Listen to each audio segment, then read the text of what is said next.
सुप्रभात दर्शक बंधु आज जानुरी 18 तारिख रविवार चलतु नजर पकाइबा आज देश विदेश प्रमुख खबर गुड़िक किंतु ता पूर्व जदि आपण मैंने आम वीडियो को लाइक करना आम वीडियो को लाइक करी कमेंट रे जय जगन्नाथ लिखंतु।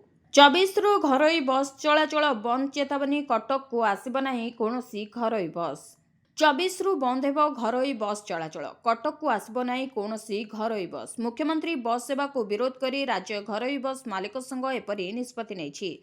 23 तारिख सुधा पंचायत रु जिला सदर महकमा को मुख्यमंत्री बस चलाचल बंद करने को चेतावनी दिया जायछि। तेबे राज्य घरोई बस मालिक संघ साधारण संपादक देवेंद्र साहू एने सूचना दैछन्ति। राज्य घरोई बस मालिक संघर जरूरी बैठक रे एही निष्पत्ति होछि। तेबे बैठक रे 8 जिल्लार 18 एसोसिएशन शामिल ओडिशा को आसिबो 1 लाख टंकार पुंजी कहिले सीएम। ओडिशा रे बड़ पुंजीनिवेश हेब प्राय 1 लाख कोटी टंकार पुंजी आसिबो बोली कहिसंती मुख्यमंत्री मोहन चरण माझी। कोलकाता रे आयोजित ओडिशा इन्वेस्टर मीट रे एभली बड़ सूचना दैछंती मुख्यमंत्री। 2036 एवं 2047 ओडिशार विकास विजन सफल करबा लक्ष्य रे एही पुंजी आसिबो जा फल रे राज्य रे आउ 90,000 नियुक्ति सुजोग सृष्टि हेबा नै मुख्यमंत्री सूचना दैछंती। बीजेडी को नहीं जयनारायण मिश्र बयान कहले बीजेडी रे बहुत जनक मनरे क्षोभ मते भल लागुनी। बीजेडी रे बहुत जनक मनरे क्षोभ रहितला। बीजेपी बीजेडी को भांगिबा पई चाहुनी जहा चलीछि मते दुख लागुछि बोली कहिसंती वरिष्ठ बीजेपी नेता जयनारायण मिश्र। बीजेडी आपणा छाए भांगुछि बीजेपी चाहिले बीजेडी केबेठारु भांगी सारंताणी। बीजेडी काहेकि तार भाड़ी को फांका करुछि तार कारण से ही जानिथिबे। सेमाने मुख्य विरोधी दल भाबे छिड़ा हुअंतु। बीजेडी रे 2 जन सिटिंग एमएलए को निलंबित करा जिबा परे राज्य राजनीति एबे बेस सरगरम रहिछि। आरोप प्रत्यारोप जेपरी बीजेडी रो पीछा छाडुनी। 2 जन विधायक अरविंद महापात्र और सनातन महाकुड़ दल विरोधी कार्य करतुवा कहि बीजेडी तांकु दलरु निलंबित करिछि। प्रथम वंदे भारत स्लीपर ट्रेन उद्घाटन कले प्रधानमंत्री। देशर प्रथम वंदे भारत स्लीपर ट्रेन उद्घाटन कले प्रधानमंत्री नरेंद्र मोदी। पश्चिमबंगर मालदारे प्रधानमंत्री मोदी भारतर प्रथम वंदे भारत स्लीपर ट्रेन उद्घाटन करिले। हावड़ा एवं गुवाहाटी मध्य चलिबाकु थिबा ट्रेन को पताका देखाई शुभारंभ करबा सह ट्रेन ड्राइवर को भेटी या विषय में पचारि बुझिथिले। एथिसहित प्रधानमंत्री पिलामानक सह मध्य कथा होइथिले। प्रधानमंत्री कहिथिले वंदे भारत ट्रेन लोकंक यात्रा को आहुरी आरामदायक करिबो। लोक माने कहउथिले मु कामना करूछि जे भारत रे विदेशी देशर परे ट्रेन थांता। आज सेही स्वप्न साकार हेउछि। वंदे भारत ट्रेन भारतीयंक कठिन परिश्रम रे निर्मित भारत रे निर्मित एही ट्रेन मां कालींक भूमि को मां कामाख्यांक भूमि सहित संजोग करे। एही ट्रेन हावड़ा गुवाहाटी रूट रे यात्रा समय को प्राय 2.5 घंटा ह्रास करिबो। वर्तमान हावड़ा रू गुवाहाटी ट्रेन रे यात्रा करने को प्राय 18 घंटा समय लगे। यह सहित प्रधानमंत्री पश्चिमबंग में 3250 कोटी टंकार अधिक मूल्यर रेल एवं सड़क प्रकल्पर उद्घाटन करथिले। से virtual 4टी Amrit Bharat express train को पताका देखै शुभारंभ करथिले। एही ट्रेन गुड़िक उत्तर बंगर न्यू जलपाईगुड़ी एवं आलीपुर दुआर को भारतर अन्यान्य अंश सहित संजोग करिबो। बाहाघर हेले गहना देबे सरकार। कन्या विवाह योजना पई उत्कलिका सह चुक्ति मिलिबो कन्या विवाह सहायता। मुख्यमंत्री कन्या विवाह योजना पई गाइडलाइन आसीथिबा बेले बुझामणा पत्र मध्य स्वाक्षरित हो सारिछि। उपहार सामग्री पई उत्कलिका सह एमओयू स्वाक्षर करिछि महिला और शिशु विकास विभाग। सेपटे चलित सप्ताह रे 4,57,681 हिताधिकारी को सुभद्रा टंका मिलिबो एने घोषणा करथिले उपमुख्यमंत्री प्रभाती परिडा। घर किणुथुबा लोकंको मोदी सरकारଙ୍କର बड़ उपहार सस्ता कले होम लोन। जदि आपण घर किणिबाकू चाहुचंती ताहाले एई खबरटी केवल आपणक पई गुरुत्वपूर्ण। कारण वर्धित मुद्रास्फीति जोगु घर निर्माण स्वप्न प्रायतः केवल स्वप्न होई रहि जाए। किंतु एहाको दृष्टि रखी प्रधानमंत्री आवास योजना 2.0 आरंभ होछि। एही अधीन रे योग्य गृह ऋण अधिकारी माने 25 लाख टंका पर्यंत ऋण उपरे 1.8 लाख टंका पर्यंत सुध सब्सिडी पाई परिबे। एही सब्सिडी एककालीन नुहे बरं 5टी वार्षिक किस्ती रे दिया जाए। एही राशि सीधासळख हिताधिकारी ऋण अकाउंट रे जमा करा जाए ଯାହା ଋଣର ମୂଳ ପରିମାଣ ହ୍ରାସ କରେ ଏବଂ ମାସିକ ଇଏମ୍ଆଇର ବୋଝକୁ ହ୍ରାସ କରିଥାଏ। ତେବେ ଏହା ସାଧାରଣତଃ କେନ୍ଦ୍ର ସରକାର ଆର୍ଥିକ ଦୃଷ୍ଟିରୁ ଦୁର୍ବଳ ବର୍ଗଙ୍କୁ ସହାୟତା କରୁଛନ୍ତି। କେନ୍ଦ୍ର ସରକାର ଏହି ଉଦ୍ଦେଶ୍ୟରେ ପ୍ରଧାନମନ୍ତ୍ରୀ ଆବାସ ଯୋଜନା 2.0 କାର୍ଯ୍ୟକାରୀ କରିଛନ୍ତି। ତେବେ ଏହି ସରକାରୀ ଯୋଜନା ଅଧୀନରେ ଯୋଗ୍ୟ ବ୍ୟକ୍ତିମାନେ ଗୃହ ଋଣ ଉପରେ ସୁଧ ରିହାତି ପାଇଥାନ୍ତି। ଦିଲ୍ଲୀକୁ ଟାର୍ଗେଟ କରିପାରନ୍ତି ଖଲିସ୍ତାନୀ ବାଂଲାଦେଶୀ ଆତଙ୍କବାଦୀ ସଂଗଠନ। ସାଧାରଣତନ୍ତ୍ର ଦିବସ ପାଖେଇ ଆସୁଥିବା ବେଳେ ରାଜଧାନୀ ଦିଲ୍ଲୀ ପ୍ରତି ଆତଙ୍କବାଦୀ ଆକ୍ରମଣ ଆଶଙ୍କା ବୃଦ୍ଧି ପାଇଛି। 26 ଜାନୁଆରୀ ପୂର୍ବରୁ ଖଲିସ୍ତାନୀ ଆତଙ୍କବାଦୀ ଓ ବାଂଲାଦେଶରେ ଥିବା ଆତଙ୍କବାଦୀ ସଂଗଠନ ଦିଲ୍ଲୀ ସମେତ ଅନ୍ୟ କେତେକ ସହରକୁ ଟାର୍ଗେଟ କରିପାରନ୍ତି ବୋଲି ଗୁଇନ୍ଦା ସଂସ୍ଥା ପକ୍ଷରୁ ଆଲର୍ଟ ଜାରି କରାଯାଇଛି। ଇଣ୍ଟେଲିଜେନ୍ସ ବ୍ୟୁରୋ ବା ଆଇବି ସୂତ୍ର ଅନୁଯାୟୀ ପଞ୍ଜାବରେ ଗ୍ୟାଙ୍ଗଷ୍ଟରଙ୍କ କାର୍ଯ୍ୟକଳାପ ବୃଦ୍ଧି ପାଇଛି। ଏହି ଗ୍ୟାଙ୍ଗଷ୍ଟରମାନେ ଖଲିସ୍ତାନୀ ଏବଂ ବିଦେଶରୁ କାର୍ଯ୍ୟ କରୁଥିବା ମୌଳବାଦୀ ହ୍ୟାଣ୍ଡଲରଙ୍କ ହାତରେ ମୋହରା ସାଜି ସେମାନଙ୍କ ପଦାତିକ ବାହିନୀ ପରି କାମ କରୁଛନ୍ତି। ତେବେ ବିଦେଶୀ ହ୍ୟାଣ୍ଡଲରମାନେ ସେମାନଙ୍କର ଏଜେଣ୍ଡାକୁ ଆଗକୁ ବଢ଼ାଇବା ଏବଂ ଆଭ୍ୟନ୍ତରୀଣ ସୁରକ୍ଷାକୁ ବାଧା ଦେବା ପାଇଁ ଅପରାଧିକ ନେଟୱାର୍କ ବ୍ୟବହାର କରୁଥିବା ଅଭିଯୋଗ ହେଉଛି।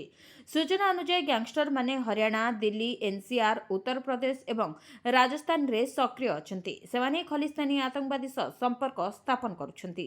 ତେବେ ସାଧାରଣତନ୍ତ୍ର ଦିବସ ପରେଡ ପୂର୍ବରୁ ଦିଲ୍ଲୀରେ ନର୍ଥ ଡିଷ୍ଟ୍ରିକ୍ଟ ପୋଲିସ ସମ୍ବେଦନଶୀଳ ସ୍ଥାନଗୁଡ଼ିକରେ ମକ୍ଡ୍ରିଲ୍ କରି ବିଭିନ୍ନ ସୁରକ୍ଷା ଏଜେନ୍ସିଙ୍କ ପ୍ରସ୍ତୁତି ଯାଞ୍ଚ କରିଛି। ଉତ୍ତର ଦିଲ୍ଲୀର ବିଭିନ୍ନ ଗୁରୁତ୍ୱପୂର୍ଣ୍ଣ ସ୍ଥାନ ତଥା ଐତିହାସିକ ସ୍ଥାନ, ବଡ଼ ବଡ଼ ବଜାର ଓ ପରିବହନ ପେଣ୍ଠସ୍ଥଳୀରେ ଜାନୁଆରୀ ମାସର ପ୍ରଥମ 15 ଦିନରେ 4 ଥର ମକ୍ଡ୍ରିଲ୍ କରିସାରିଛି। ଏଥିରେ ଲାଲକିଲ୍ଲା, ଆଇଏସ୍ବିଟି, କାଶ୍ମୀର ଗେଟ୍, ଚାନ୍ଦିନୀ ଚୌକ, ଖାରି ବାୱଲି, ସଦର ବଜାର ଓ ମେଟ୍ରୋ ଷ୍ଟେସନ ରହିଛି। ସୁରକ୍ଷା ଦୃଷ୍ଟିରୁ ଏହିସବୁ ସ୍ଥାନ ଅତି ଗୁରୁତ୍ୱପୂର୍ଣ୍ଣ ରହିଛି। 9 ବର୍ଷ ପରେ କଳିଙ୍ଗକୁ ଫେରିଲା ହକି ଇଣ୍ଡିଆ ଲିଗ୍, ଦର୍ଶକ ଦେଖିବେ ଦମଦାର ଟକ୍କର। ଦୀର୍ଘ 9 ବର୍ଷ ପରେ କଳିଙ୍ଗକୁ ଫେରିଛି ହକି ଇଣ୍ଡିଆ ଲିଗ୍। ଚେନ୍ନାଇ ଓ ରାଞ୍ଚି ପରେ ଶେଷ ପର୍ଯ୍ୟାୟ ମ୍ୟାଚ୍ ଆରମ୍ଭ ହୋଇଛି ଭୁବନେଶ୍ୱର କଳିଙ୍ଗ ଷ୍ଟାଡିୟମରେ। ଘରୋଇ ଗ୍ରାଉଣ୍ଡରେ ବିଜୟ ସହ ଅଭିଯାନ ଆରମ୍ଭ କରିବାକୁ ଲକ୍ଷ୍ୟ ରଖିଛି ବେଦାନ୍ତ କଳିଙ୍ଗ ଲାନର୍ସ। ତେବେ ସନ୍ଧ୍ୟା 7:30ଟାରେ ଲାନର୍ସର ମ୍ୟାଚ୍ ରହିଛି। ହକି ଇଣ୍ଡିଆ ଲିଗ୍ରେ ଘରୋଇ ଦଳ ବେଦାନ୍ତ କଳିଙ୍ଗ ଲାନର୍ସର ସାମିଲ ହୋଇଛନ୍ତି 8ଟି ଦଳ। ଏସ୍ସି ପାଇପର୍ସ ବିପକ୍ଷରେ ଘରୋଇ ପଡ଼ିଆରେ ଅଭିଯାନ ଆରମ୍ଭ କରିବ ଲାନର୍ସ। ତେବେ କଳିଙ୍ଗ ଲାନର୍ସ ବର୍ତ୍ତମାନ ସୁଦ୍ଧା 4ଟି ମ୍ୟାଚ୍ ଖେଳି 4ଟି ଯାକ ବିଜୟ ସହ 11 ପଏଣ୍ଟ ପାଇ ଟେବୁଲର ଶୀର୍ଷରେ ରହିଛି। ଘରୋଇ ଗ୍ରାଉଣ୍ଡରେ ବିଜୟ ସହ ଅଭିଯାନ ଆରମ୍ଭ କରିବାକୁ ଲକ୍ଷ୍ୟ ରଖିଛି ଦଳ। ତେବେ ହୋମ୍ ଗ୍ରାଉଣ୍ଡରେ ଭଲ ପ୍ରଦର୍ଶନ ପାଇଁ ବେଶ ଆଶାବାଦୀ ଓଡ଼ିଆ ତାରକା ଅମିତାଭ ରୋହିଦାସ ତେବେ ତାମିଲନାଡୁ ଡ୍ରାଗନ୍ସ ପକ୍ଷରୁ ଖେଳୁଛନ୍ତି। ଘରୋଇ ଗ୍ରାଉଣ୍ଡରେ ବିଶେଷ କରି ଓଡ଼ିଆ ଯୁବ ଖେଳାଳିଙ୍କ ଉପରେ ରହିଛି ସମସ୍ତଙ୍କ ନଜର। ଦୀପଶାନ ତେର୍କି କଳିଙ୍ଗ ଲାନର୍ସ ପକ୍ଷରୁ ଖେଳୁଥିବା ବେଳେ ଅମିତାଭ ରୋହିଦାସ ତାମିଲନାଡୁ ଡ୍ରାଗନ୍ସ, ଶିଳାନନ୍ଦ ଲାକ୍ରା ହାଇଦ୍ରାବାଦ ତୁଫାନ୍ସ, ରାଞ୍ଚି ରୟାଲ୍ସ ପକ୍ଷରୁ ଖେଳୁଛନ୍ତି ନୀଲମ ସଞ୍ଜୀବ ଖେସ୍। ଲୋକଙ୍କୁ ଦ୍ୱନ୍ଦ୍ୱରେ ପକାଉଛନ୍ତି ସରକାର, କାହା ନିୟମ ମାନି ଗାଡ଼ି ଚଳାଇବେ ଗାଡ଼ି ଚାଳକ। କାର, ବାଇକ୍, ଅଟୋ, ଟ୍ରକ୍ ନେଇ ଭୁବନେଶ୍ୱର ପୁରୀ 316 ନମ୍ବର ଜାତୀୟ ରାଜପଥ ଦେଇ ଯାଉଛନ୍ତି କି ଆପଣ? ଯଦି ଯାଉଛନ୍ତି ହୋଇଯାନ୍ତୁ ସତର୍କ। କେତେବେଳେ କେଉଁ ସମୟରେ ଆପଣଙ୍କ ମୋବାଇଲକୁ ଆସିପାରେ ମୋଟା ଅଙ୍କର ଫାଇନ୍ କଟିଥିବା ମେସେଜ। ପୁରୀ ଭୁବନେଶ୍ୱର ଜାତୀୟ ରାଜପଥରେ ପ୍ରତି 5 କିଲୋମିଟର ଦୂରରେ ଲାଗିଛି କ୍ୟାମେରା। ଗାଡ଼ି ଚାଳକଙ୍କ ପ୍ରତିଟି ଗତିବିଧି ଉପରେ ନଜର ରଖୁଛି ପରିବହନ ବିଭାଗ। ଏବେଟେ କେଉଁ ଗାଡ଼ି କେତେ ସ୍ପିଡ୍ ଭିତରେ ଯିବ ତାକୁ ନେଇ ଦ୍ୱନ୍ଦ୍ୱରେ ଗାଡ଼ି ଚାଳକ। କେନ୍ଦ୍ର କହୁଛି 60, ରାଜ୍ୟ କହୁଛି 50। କାହା ନିର୍ଦ୍ଦେଶ ମାନିବେ ଲୋକେ? ଗାଡ଼ି ଚାଳକଙ୍କ ପାଇଁ ଏବେ ମୁଣ୍ଡବିନ୍ଧାର କାରଣ ଜାତୀୟ ରାଜପଥର ହୋର୍ଡିଂ। ଦ୍ୱନ୍ଦ୍ୱ ବଢ଼ାଇଛି ପୁରୀ ଭୁବନେଶ୍ୱର 316 ନମ୍ବର ଜାତୀୟ ରାଜପଥରେ ଲଗାଯାଇଥିବା ପୃଥକ ପୃଥକ ବଡ଼ ବଡ଼ ହୋର୍ଡିଂ। ଗୋଟେପଟେ ପୁରୀ ଜିଲ୍ଲାପାଳ ଓ ମାଜିଷ୍ଟ୍ରେଟଙ୍କ ଆଦେଶ ଅଛି ବୋଲି ସ୍ପଷ୍ଟ ଭାବରେ ହୋର୍ଡିଂରେ ଲେଖାଯାଇଛି ଯେ ବାଇକ୍ 50, କାର 70, ଟ୍ରକ୍ 50 ବେଗରେ ଜାତୀୟ ରାଜପଥରେ ଯିବେ। ଅନ୍ୟପଟେ ଜାତୀୟ ରାଜପଥ ତରଫରୁ ଅନ୍ୟ ଏକ ହୋର୍ଡିଂରେ ଲେଖାଯାଇଛି ବାଇକ୍ 60, ଅଟୋ 40, କାର 80, ଟ୍ରକ୍ 60 ସ୍ପିଡ୍ରେ ଯାଇପାରିବେ। ଦୁଇଟି ହୋର୍ଡିଂରେ ଦୁଇ ପ୍ରକାରର କଥା। କାହା କଥା ମାନିବେ ଗାଡ଼ି ଚାଳକ? ସେ ନେଇ ଦ୍ୱନ୍ଦ୍ୱରେ ଅଛନ୍ତି। ଏପଟେ ପୁରୀ ଭୁବନେଶ୍ୱର ଜାତୀୟ ରାଜପଥରେ ଫାଇନ୍ ଚାଲାଣ କାଟିବା ପାଇଁ ଛଞ୍ଚାଣ ଆଖିରେ ଅନାଇ ବସିଛି ସିସିଟିଭି କ୍ୟାମେରା। ପ୍ରତି 5 କିଲୋମିଟର ବ୍ୟବଧାନରେ ଚାହିଁଛି। କାହାର କେଉଁ ସମୟରେ ଚାଲାଣ କଟୁଛି କେହି ଜାଣିପାରୁନଥିବା ବେଳେ ଏବେ ଏନ୍ଏଚ୍ରେ ଲଗାଯାଇଥିବା ବିଭିନ୍ନ ହୋର୍ଡିଂ ଦେଖି ଗାଡ଼ି ଚାଳକ ଆଶ୍ଚର୍ଯ୍ୟ ହୋଇଛନ୍ତି।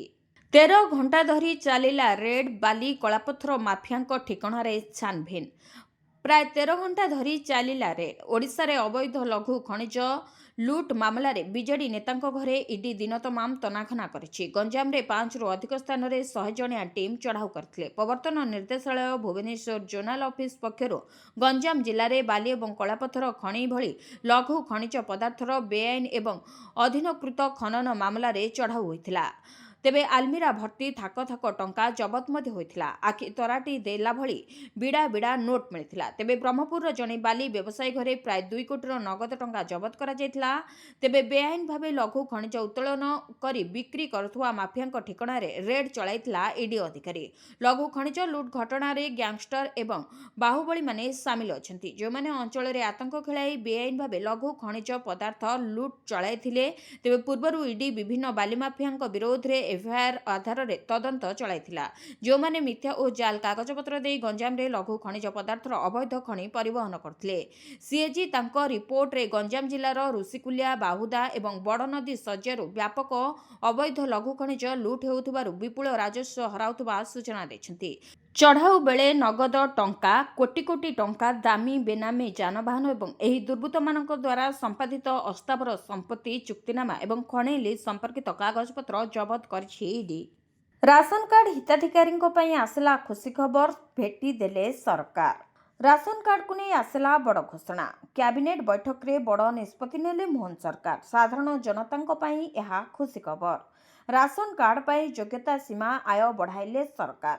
ଏନେଇ ରାଜ୍ୟ କ୍ୟାବିନେଟ୍ରେ ନିଆଗଲା ଗୁରୁତ୍ୱପୂର୍ଣ୍ଣ ନିଷ୍ପତ୍ତି। ମୁଖ୍ୟମନ୍ତ୍ରୀ ମୋହନ ଚରଣ ମାଝୀଙ୍କ ଅଧ୍ୟକ୍ଷତାରେ ବସିଥିଲା ଗୁରୁତ୍ୱପୂର୍ଣ୍ଣ କ୍ୟାବିନେଟ୍ ବୈଠକ ଏବଂ ସେ ବୈଠକରେ ହିଁ ଏହି ନିଷ୍ପତ୍ତି ନିଆଯାଇଛି। ତେବେ ଏଣିକି ଓଡ଼ିଶାର ଗ୍ରାମାଞ୍ଚଳରେ ପରିବାରର ଆୟ 15,000 ଟଙ୍କା ପର୍ଯ୍ୟନ୍ତ ହେଲେ ରାସନ କାର୍ଡ ପାଇପାରିବେ। ହଁ ଦର୍ଶକ ବନ୍ଧୁ, ଆପଣ ଠିକ୍ ଶୁଣୁଛନ୍ତି। ଏଣିକି ଓଡ଼ିଶାର ଗ୍ରାମାଞ୍ଚଳରେ ପରିବାର ଆୟ 15,000 ଟଙ୍କା ପର୍ଯ୍ୟନ୍ତ ହେଲେ ଆପଣ ରାସନ କାର୍ଡ ପାଇପାରିବେ। ପୂର୍ବରୁ ଏହି ସୀମା ଥିଲା 10,000 ଟଙ୍କା, ଯାହାକୁ ଏବେ ସରକାର ବୃଦ୍ଧି କରିଛନ୍ତି। ସେହିପରି ଯଦି ଆପଣଙ୍କର ପୂର୍ବରୁ ରାସନ କାର୍ଡ ରହିଛି ତାହା ମଧ୍ୟ କଟିବ ନାହିଁ। ଗ୍ରାମାଞ୍ଚଳରେ 15,000 ଟଙ୍କା ମାସିକ ରୋଜଗାର କରୁଥିଲେ ଆପଣ ରାସନ କାର୍ଡରେ ଚାଉଳ ଏବଂ ଅନ୍ୟାନ୍ୟ ସୁବିଧା ପାଇପାରିବେ। ତେବେ ରାସନ କାର୍ଡ ପାଇଁ ଗ୍ରାମାଞ୍ଚଳରେ ମାସିକ ରୋଜଗାର 15,000 ଟଙ୍କାକୁ ବୃଦ୍ଧି ହୋଇଥିବା ବେଳେ ସହରାଞ୍ଚଳରେ ମଧ୍ୟ ଏହି ସୀମାକୁ ବୃଦ୍ଧି କରାଯାଇଛି। ତେବେ ସହରାଞ୍ଚଳରେ 20,000 ଟଙ୍କାକୁ ଏହା ବୃଦ୍ଧି କରାଯାଇଛି। ରାସନ କାର୍ଡ ପାଇବା ପାଇଁ ରୋଜଗାର ସୀମାକୁ ବଢ଼ାଇବା ନେଇ ରାଜ୍ୟ କ୍ୟାବିନେଟ୍ରେ ନିଷ୍ପତ୍ତି ନିଆଯାଇଥିଲା। ତେବେ ଏହାଦ୍ୱାରା ଆହୁରି ଅନେକ ପରିବାର ଏହି ସୁବିଧା ହାସଲ କରିପାରିବେ। ସାଧାରଣ ବଣ୍ଟନ ନିୟମାବଳୀରେ ସଂଶୋଧନକୁ ମଞ୍ଜୁରୀ ମିଳିଥିଲା। ଏଣିକି ପ୍ରତି 5 ବର୍ଷରେ ଥରେ ଲେଖାଏଁ ଦାଖଲ ହେବ ଇ-କେୱାଇସି। ଅର୍ଥାତ୍ ପୂର୍ବରୁ ଇ-କେୱାଇସି ପାଇଁ ଯେଉଁ ସମସ୍ୟା ଦେଖାଦେଉଥିଲା ତାହା ଆଉ ରହିବ ନାହିଁ କେବଳ ରାସନ କାର୍ଡ ପାଇଁ। ଏସ୍ବିଆଇ ଆକାଉଣ୍ଟକୁ ଆସୁଛି 2 ଲକ୍ଷ। ବ୍ୟାଙ୍କରେ ଖାତା ଥିଲେ କିପରି ପାଇବେ ଟଙ୍କା, ଜାଣନ୍ତୁ ସମ୍ପୂର୍ଣ୍ଣ ଖବର। ଏସ୍ବିଆଇ କିଛି ଗ୍ରାହକଙ୍କ ପାଇଁ ୟୋନୋ ଆପ୍ରେ RTXC ପ୍ରଦାନ କରୁଛି। ଗ୍ରାହକମାନେ ୟୋନୋ ଆପ୍ ମାଧ୍ୟମରେ 35 ଲକ୍ଷ ପର୍ଯ୍ୟନ୍ତ ବ୍ୟକ୍ତିଗତ ଋଣ ପାଇପାରିବେ। କିଛି ଦିନ ହେବ ଆପଣ ହୁଏତ ଆପଣଙ୍କ ଇନଷ୍ଟାଗ୍ରାମ ଫିଡ୍ରେ ଏପରି ଗୋଟିଏ ଭିଡିଓ ଦେଖୁଥିବେ। ତେବେ ଯେଉଁଥିରେ ଦାବି କରାଯାଇଛି ଯେ ଏସ୍ବିଆଇ ଏହାର ପୁରୁଣା କଷ୍ଟମରମାନଙ୍କୁ 2 ଲକ୍ଷ ଦେଉଛି। ଏହି ଭିଡିଓଟି ପ୍ରକୃତରେ ଏସ୍ବିଆଇର RTXB ବା real time express credit offer ବିଷୟରେ, ଯାହା କେବଳ 2 ଲକ୍ଷ ନୁହେଁ ବରଂ 3.5 ମିଲିୟନ ପର୍ଯ୍ୟନ୍ତ ପ୍ରଦାନ କରେ।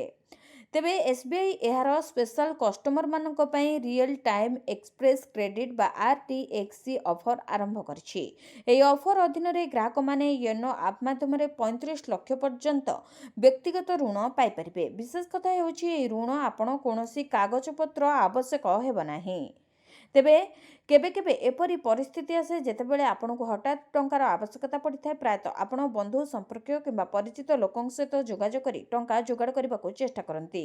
ତେବେ ଯଦି ଆପଣ ଆବଶ୍ୟକ ପରିମାଣରୁ ଅଧିକ ହୁଏ ତେବେ କ'ଣ କରିବେ? ଏପରି ପରିସ୍ଥିତିରେ ଗୋଟିଏ ବ୍ୟକ୍ତିଗତ ଋଣ ଏକ ଭଲ ବିକଳ୍ପ ହୋଇପାରେ ଏବଂ ଯଦିଓ ଆପଣଙ୍କ ଦେଶର ସବୁଠାରୁ ବଡ଼ bank state bank of India ବା ଏସ୍ବିଆଇରେ ଏକ ଆକାଉଣ୍ଟ ଅଛି, ତେବେ ଆପଣ ଆପଣଙ୍କ ସମସ୍ୟାର ତୁରନ୍ତ ସମାଧାନ କରିପାରିବେ।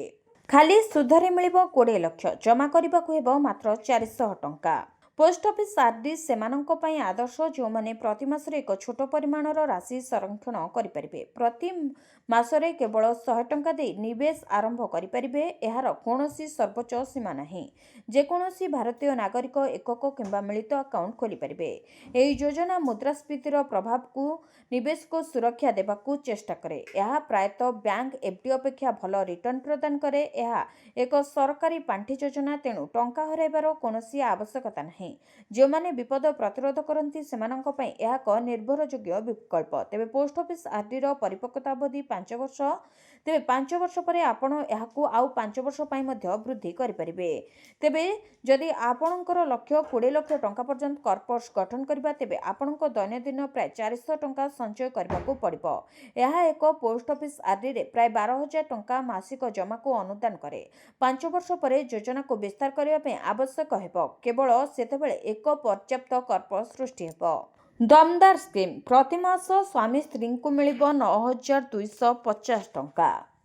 सुरक्षित निवेश पर पोस्ट ऑफिस हेउछि प्रथम पसंद। तेबे सुरक्षित निवेश एवं स्थिर आय चाहूवा निवेशकों डाकघर संचय योजना एक पसंदयोग्य विकल्प अटे। तेबे सांप्रतिक आरबीआई रेपो हार परिवर्तन सत्वे अर्थ मंत्रालय चलित आर्थिक वर्षर चतुर्थ त्रैमासिक डाकघर संचय योजना सुधार को अपरिवर्तित रखा निष्पत्ति नेछि। तेबे यार अर्थ होछि निवेशक माने आकर्षणीय सुध हार पाई परिबे। तेबे एही योजना गुड़िक सबुठारु लोकप्रिय हेउछि पोस्ट ऑफिस मासिक आय योजना बा MIS। जदि आपण एककालीन जमा कर एक स्थिर मासिक आय सुनिश्चित करबाकू चाहुछन्ती तेबे एही योजनाटी आपणक पई बेस गुरुत्वपूर्ण अटे। तेबे एही पोस्ट ऑफिस योजना रे स्पष्ट निवेश सीमा अछि। आपण दुईटी उपाय अकाउंट खोली परिबे। एकक अकाउंट जेउथिरे आपण सर्वाधिक 9 लाख टंका पर्यंत जमा करि परिबे। सेबेली जॉइंट अकाउंट जेउथिरे आपण सर्वाधिक 15 लाख निवेश करि परिबे। एक जॉइंट अकाउंट रे आपण 3 जन पर्यंत लोक शामिल होई परिबे। तेबे जदि आपण स्वामी स्त्री माँ किंबा बापांक सहित एही योजना रे सर्वाधिक 15 लाख निवेश करती तेबे आपणकर वार्षिक 7.4% हार रे मोट वार्षिक सुध 1,11,000 हेबो। जेतेबेले एही राशि को 12 मास मध्य विभक्त करा जाय सेतेबेले आपण प्रति मासरे 9,250 टंकार एक स्थिर सुध पाइबे।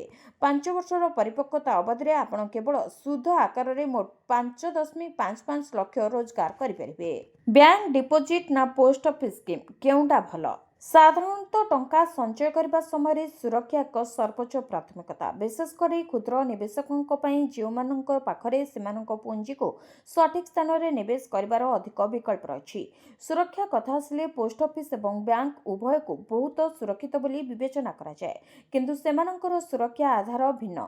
आपणक टंका केउठारे सुरक्षित एवं काहेकि ताहार एक विस्तृत विवरणी आमे एठारे आपनक सहित आलोचना करिबो।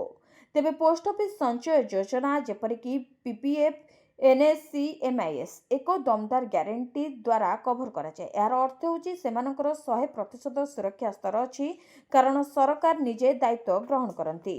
तेबे आपणकर संपूर्ण जमा सीधा सड़क भारत सरकार द्वारा ग्यारंटी दि जाइछि। देवालिया हेबार विपद जीरो। पोस्ट ऑफिस केबे भी देवालिया होई परिबो नाही कारण यह सरकारंकर एक अंश अटे। सीमा विषय सुरक्षा उपरे कोनोसी सर्वाधिक सीमा नाही। आपण 10 लाख किंबा 50 लाख जमा करंतो संपूर्ण जमा सरकारंक द्वारा कभर करा जाए। तेबे सेही भली बैंक रे जदि आपण टंका निवेश करूछंती बैंक रे जमा होइतिबा टंका आरबीआई रो एक संस्था DICGC बा deposit insurance and credit guarantee corporation अधीन रे सुरक्षित। यार सुरक्षा स्तर बहुत हाई रही है किंतु एक आईनगत सीमा मध्य रे रही है। बैंक जमा मध्य बीमा कवरेज सहित आसी थाए तथापि केवल 5 लाख पर्यंत आपणकर बैंक जमा संपूर्ण सुरक्षित एवं बीमाकृत। जदि बैंक टी बंद हो जाए किंबा देवालिया हो जाए तेबे आपणक अकाउंट रे 20 लाख टंका थिले मध्य सरकार बा DICGC आपणको सर्वाधिक 5 लाख टंका देबाको आईनगत भावे बाध्य। तेणु जदि आपण निवेश करबा पई चाहउछंती ताहाले प्रथम ऑप्शन होछि पोस्ट ऑफिस स्कीम। आज अकाउंट को आसी पारे एकाथरे 10,000 टंका। 18 ତାରିଖରେ ଅର୍ଥାତ୍ ଆଜି ସୁଭଦ୍ରା ଟଙ୍କା ଖାତାକୁ ଆସିପାରେ। 4,57,681 ମହିଳାଙ୍କୁ ସୁଭଦ୍ରା ଟଙ୍କା ନେଇ ଘୋଷଣା କରିଥିଲେ ଉପମୁଖ୍ୟମନ୍ତ୍ରୀ। ତେବେ ନୂଆ 1,78,398 ଜଣଙ୍କୁ ମଧ୍ୟ ସାମିଲ କରାଯାଇଥିବା ବେଳେ ସେମାନେ ପାଇବେ ପ୍ରଥମ କିସ୍ତି। ପ୍ରଥମ ଓ ଦ୍ୱିତୀୟ କିସ୍ତିରୁ ବାଦ୍ ପଡ଼ିଥିବା 2,55,265 ଜଣଙ୍କୁ ସାମିଲ କରାଯାଇଛି।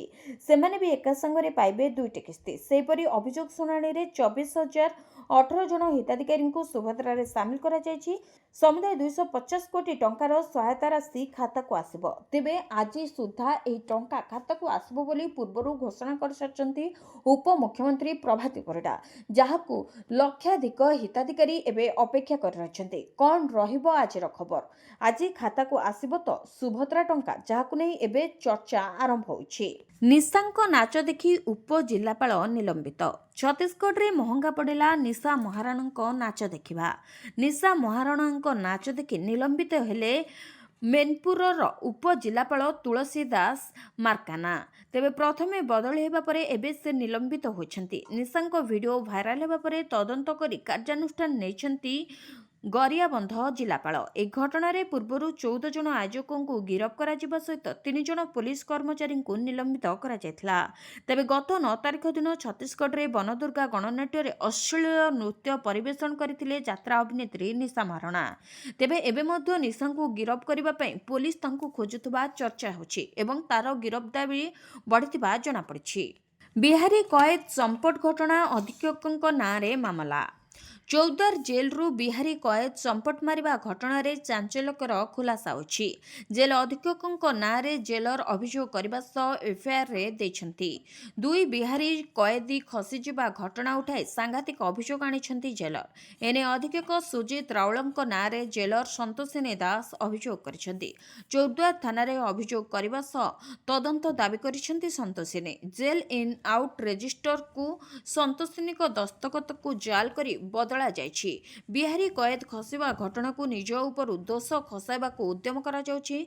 2025 अक्टोबर 1, 2, 3 तारिख रेजिस्टर तथ्य को नहीं प्रश्न करिछंती जेलर। गत अक्टोबर 3 रे 2 जन बिहारी कैदी चंपट मारिथिले। कैदी चंपट मारिबा परे दस्तखत जाल करी रेजिस्टर बदला जायछि। निज उपरु दोष खसाई मते फसाइबा को चेष्टा करा जाउछि बोली जेलर कहिसंती। जाजपुर रे ऑपरेशन लोटस चूरमार हेलाणी बीजेडी गढ़। राज्य राजनीति एवं बेस सरगरम होबार लगी। 2 दिन तले 2 विधायक बीजेडी निलंबित हेले। यापर जाजपुर जिला परिषद उपाध्यक्ष निलंबित हेले। खोद जिला परिषद सभापति दलर इस्तीफा देले। तेबे बीजेपी भुवनेश्वर पार्टी ऑफिस रे उभय सभापति और उपाध्यक्ष समेत एककालीन 18 जन जिला परिषद सदस्य बीजेपी रे मिसिले। धीरे धीरे भुशुड़बार लगी बीजेडी गढ़। बीजेपी जिला सभापति कहले यशस्वी प्रधानमंत्री और मुख्यमंत्री नेतृत्व को भल पाई बीजेडी एवं अन्य दलरू बहु कर्मी और नेता बीजेपी रे सामिल होउछंती। सेपटे ଏହି ପ୍ରସଙ୍ଗରେ ଯାଜପୁର ବିଧାୟିକା ସୁଜାତା ସାହୁ କହିଲେ ଦଳ ସେମାନଙ୍କୁ ଉଚ୍ଚ ଆସନରେ ବସାଇଥିଲା। କେବଳ ନିଜ ସ୍ୱାର୍ଥ ପାଇଁ ଏମାନେ ଦଳ ବିରୋଧୀ କାର୍ଯ୍ୟ କଲେ ଆଉ ଏବେ ବିଜେପିରେ ସାମିଲ ହେଲେ। ବିଜେପି ଏବେ ଅଳିଆ ଦଳ ଗୋଟାଉଛି। ମାତ୍ର ଦଳ ଏବଂ ଦଳର ନେତୃତ୍ୱ ଆଜି ବି ସକ୍ରିୟ ଅଛନ୍ତି। ଦଳ ଆଗକୁ ଆହୁରି ଭଲ କରିବ। ଘରେ ବସି ମାସକୁ 7,000 ଏଜେଣ୍ଟ ଭାବେ କମିଶନ ବି ମିଳୁଛି। एलआईसी बीमा सखी योजना ग्रामांचल महिलांको पई रोजगार एक पंथा भावे उभा होछि। महिला मानंकु बीमा एजेंट होई भल 2 पैसा रोजगार करने को सक्षम होती। 10म श्रेणी पास करितबा 18-70 वर्ष बयसर महिला माने एथिपाई ऑनलाइन रे आवेदन करिपारिबे। 3 वर्षर तालीम अवधि रे मासिक 7,000 टंकार भत्ता एवं कमिशन मध्य पाई परिबे। एही योजना महिला मानकु आर्थिक भाव में सशक्त कराइथा एवं ग्रामांचल रे बीमा सचेतनता वृद्धि पाई एक गुरुत्वपूर्ण उपकरण भावे कार्य करे। तेबे केंद्र सरकार पक्षरु एही योजना कार्यकारी करा जाउछि, जहार नाम रखा जायछि बीमा सखी योजना, कि एलआईसी द्वारा संपूर्ण भाव कार्यक्रम हो। बीमा सखी योजना माध्यम 18-70 वर्ष बयसर महिला लाभ उठाई पारिबे। 10म पास करथिबा महिला को एथिरे सामिल होई लाभ उठाई पारिबे। एथिपई ट्रेनिंग रो मध्य आवश्यकता व्यवस्था रहिछि। एलआईसी बीमा सखी योजना रे 3 वर्ष पई स्वतंत्र तालीम एवं स्टाइपेंड व्यवस्था करछंती केंद्र सरकार। एही योजना अनुसार महिला मानकु आर्थिक साक्षरता एवं बीमा सचेतनता पई प्रथम 3 वर्ष ପାଇଁ ସ୍ୱତନ୍ତ୍ର ତାଲିମ ଦିଆଯାଇଛି ଏବଂ ଷ୍ଟାଇପେଣ୍ଡ ମଧ୍ୟ ଦିଆଯିବ। ତାଲିମ ପରେ ମହିଳାମାନେ ଏଲ୍ଆଇସି ଏଜେଣ୍ଟ ଭାବରେ କାର୍ଯ୍ୟ କରିପାରିବେ ଏବଂ ସ୍ନାତକ ବୀମା ସଖୀ ମଧ୍ୟ ଏଲ୍ଆଇସିର ଡେଭଲପମେଣ୍ଟ ଅଫିସର ଭାବରେ କାର୍ଯ୍ୟ କରିବାର ସୁଯୋଗ ପାଇବେ। ସେପରି ଏହି ଯୋଜନା ଆରମ୍ଭରେ ମହିଳାମାନଙ୍କୁ ପ୍ରତି ମାସରେ 7,000 ଟଙ୍କା ଷ୍ଟାଇପେଣ୍ଡ ଭାବେ ଦିଆଯାଉଛି। ପ୍ରଥମ ବର୍ଷରେ 7,000 ଏବଂ ପରେ ଦ୍ୱିତୀୟ ବର୍ଷରେ ଏହି ରାଶି 6,000 ଟଙ୍କା ରଖାଯାଇଛି। ସେଭଳି ତୃତୀୟ ବର୍ଷରେ ପ୍ରତି ମାସରେ 5,000 ଟଙ୍କା ଦିଆଯିବାର ବ୍ୟବସ୍ଥା ରହିଛି। ବଡ଼ ଖବର, ସ୍କିମ୍ରୁ କଟିଲା ନା ଆଉ ମିଳିବ ନାହିଁ ପେନ୍ସନ୍ ଟଙ୍କା। କେନ୍ଦ୍ର ସରକାର ମହିଳାଙ୍କ ଜୀବନର ଉନ୍ନତି ପାଇଁ ଅନେକ ସରକାରୀ ଯୋଜନା ଚଳାଇଛନ୍ତି। ଏହି ଯୋଜନାଗୁଡ଼ିକୁ ଚଳାଇବା ପଛରେ ସରକାରଙ୍କର ଉଦ୍ଦେଶ୍ୟ ହେଉଛି ମହିଳାମାନଙ୍କୁ ଆର୍ଥିକ ଭାବରେ ସ୍ୱାଧୀନ କରିବା। ଯଦି ଆପଣ ଜଣେ ମହିଳା, ତେବେ ଏହି ଖବର ଆପଣଙ୍କ ପାଇଁ ବହୁତ ଗୁରୁତ୍ୱପୂର୍ଣ୍ଣ ହୋଇପାରେ। ଦିଲ୍ଲୀ ସରକାର ମହିଳାମାନଙ୍କୁ ଏକ ବଡ଼ ଝଟକା ଦେଇଛନ୍ତି। ମହିଳା ସଶକ୍ତିକରଣ ଯୋଜନା ଅଧୀନରେ ଦିଲ୍ଲୀ ମହିଳାମାନେ 2,500 ଟଙ୍କା ପାଉଛନ୍ତି। ମହିଳାମାନେ ଯୋଜନାର ଏହି କିସ୍ତି ପାଇଁ ଅପେକ୍ଷା କରିଛନ୍ତି। ତେବେ ଦିଲ୍ଲୀ ସରକାର ବିଧବା ପେନ୍ସନ୍ ଯୋଜନା ସମ୍ପର୍କରେ ଏକ ବଡ଼ ପଦକ୍ଷେପ ନେଇଛନ୍ତି। ଯାଞ୍ଚ ସମୟରେ ସରକାର ଜାଣିବାକୁ ପାଇଲେ ଯେ ହଜାର ହଜାର ମହିଳା ଯୋଗ୍ୟତା ମାନଦଣ୍ଡ ପୂରଣ ନ କରି ମଧ୍ୟ ପେନ୍ସନ୍ ଟଙ୍କା ପାଉଛନ୍ତି। ଏହାର ଯାଞ୍ଚ ଅଭିଯାନ ସମୟରେ ସରକାର ଜାଣିପାରିଥିଲେ ଯେ ଅନେକ ବିଧବା ପେନ୍ସନ୍ ହିତାଧିକାରୀଙ୍କର ମୃତ୍ୟୁ ହେଉଛି କିମ୍ବା ସେମାନେ ପୁନଃ ବିବାହ କରିଛନ୍ତି, ତଥାପି ସେମାନେ ଏବେ ବି ପେନ୍ସନ୍ ପାଉଛନ୍ତି। ଗତ ବର୍ଷ କରାଯାଇଥିବା ଏହି ଅଭିଯାନ ଅଧୀନରେ 18ରୁ 60 ବର୍ଷ ବୟସର 63,844 ମହିଳାଙ୍କ ପେନ୍ସନ୍ ଆକାଉଣ୍ଟ ବନ୍ଦ କରାଯାଇଥିଲା। ବିଭାଗୀୟ ତଦନ୍ତରୁ ଏହା ମଧ୍ୟ ଜଣାପଡ଼ିଛି ଯେ କିଛି ମହିଳା ଏହି ଯୋଜନାରେ ଠକେଇ ଭାବେ ଲାଭ ନେଉଥିଲେ। ତେବେ ଦିଲ୍ଲୀ ସରକାର ମହିଳା ଯୋଜନାରେ ଛାଡ଼ପତ୍ର ପ୍ରାପ୍ତ ବିଧବା ଏବଂ ଆର୍ଥିକ ଭାବରେ ଦୁର୍ବଳ ଅବିବାହିତ ମହିଳାଙ୍କୁ ମାସିକ 2,500 ଟଙ୍କା ପେନ୍ସନ୍ ପ୍ରଦାନ କରନ୍ତି। ଏହି ଯୋଜନା କେବଳ 18ରୁ 60 ବର୍ଷ ବୟସର ମହିଳାଙ୍କ ପାଇଁ ଉପଯୁକ୍ତ। ତେବେ ଡିସେମ୍ବର 2025 ପର୍ଯ୍ୟନ୍ତ 3.99 ଲକ୍ଷ ମହିଳା ଏହି ଯୋଜନାରେ ଉପକୃତ ହେଉଥିଲେ। ତେବେ ଅନିୟମିତତା ଅଭିଯୋଗ ପରେ ସରକାର ଏକ ଯାଞ୍ଚ ଅଭିଯାନ ଚଳାଇ 63,000ରୁ ଅଧିକ ନାମକୁ ହଟାଇ ଦେଇଛନ୍ତି। ତେବେ ଯାଞ୍ଚରୁ ଜଣାପଡ଼ିଥିଲା ଯେ ଉତ୍ତର ପଶ୍ଚିମ ଜିଲ୍ଲାରୁ ସର୍ବାଧିକ 12,291ଙ୍କ ନାମ ବାଦ୍ ଦିଆଯାଇଛି, ଯେତେବେଳେ ସବୁଠାରୁ କମ୍ 973 ନାମ ନୂଆଦିଲ୍ଲୀ ଜିଲ୍ଲାରୁ ବାଦ୍ ଦିଆଯାଇଛି। ବିଭାଗ ଜାଣିପାରିଲା ଯେ 16,444 ଜଣଙ୍କ ନାମ ଭୁଲ ଥିଲା। 7,039 ଜଣ ମହିଳା ପ୍ରଦତ୍ତ ଠିକଣାରେ ମିଳିନଥିଲେ।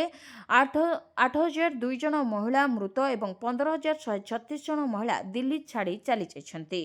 ଚାଷୀଙ୍କ ଖାତାକୁ ଆସିବ 2,000 ଟଙ୍କା। ପିଏମ୍ କିଷାନର 21ତମ କିସ୍ତି ଟଙ୍କା ନଭେମ୍ବରରେ ଆସିସାରିଥିବା ବେଳେ ଏବେ 22ତମ କିସ୍ତି ଟଙ୍କାକୁ ଅପେକ୍ଷା କରିଛନ୍ତି ଦେଶର ଲକ୍ଷ ଲକ୍ଷ ଚାଷୀ ଭାଇ ଓ ଭଉଣୀମାନେ।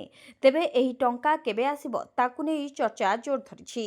ଜାତୀୟ ଗଣମାଧ୍ୟମର ରିପୋର୍ଟ ଅନୁସାରେ ପିଏମ୍ କିଷାନର 22ତମ କିସ୍ତି ଟଙ୍କା ଅର୍ଥାତ୍ ଚଳିତ ବର୍ଷର ପ୍ରଥମ କିସ୍ତି ଟଙ୍କା ଫେବୃଆରୀ 28 ସୁଦ୍ଧା ଚାଷୀଙ୍କ ଖାତାକୁ ଆସିବ ବୋଲି ଚର୍ଚ୍ଚା ହେଉଛି। କିନ୍ତୁ ଏନେଇ ସରକାର ଏପର୍ଯ୍ୟନ୍ତ କୌଣସି ବିଜ୍ଞପ୍ତି ପ୍ରକାଶ କରିନାହାନ୍ତି କିମ୍ବା ତାରିଖ ମଧ୍ୟ ଘୋଷଣା କରିନାହାନ୍ତି। କିନ୍ତୁ ସରକାର ପ୍ରତିବର୍ଷ ଚାଷୀଙ୍କୁ ଆର୍ଥିକ ସହାୟତା ଯୋଗାଉଛନ୍ତି। ପ୍ରତିବର୍ଷ 6,000 ଟଙ୍କା ଚାଷୀଙ୍କ ଖାତାକୁ ଆସୁଛି। ତେବେ ଏହି ଟଙ୍କା କିସ୍ତି ହିସାବରେ ଚାଷୀଙ୍କ ଖାତାକୁ ଆସିଥାଏ।